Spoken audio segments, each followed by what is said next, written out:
Bagaj sözü var. İnsan belli yaşda olduğunda onun yaşadıklarını anlatmaq üçün, daha öncə rast olduğu təcrübələri bildirmək üçün bu söz istifadə edilir. Bagaj nə deməkdir?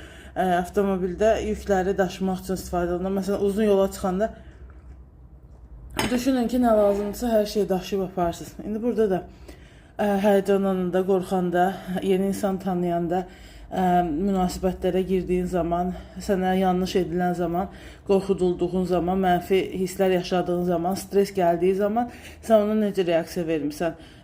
Əlin əsə bilər, zamanla başın əsə bilər və stresin yoğun miqdarda sənə nüfuz etməsi səbəbilə və sən problemlərlə baş etməyərək həmin o bagaj sözünü ona görə işlədilər ki, yaxşı və ya pis mənada sən artıq həyatla baş etməsini öyrənmisən. Acaba öyrənmisən? Aldanılmışsan, bundan sonra aldatmalısan.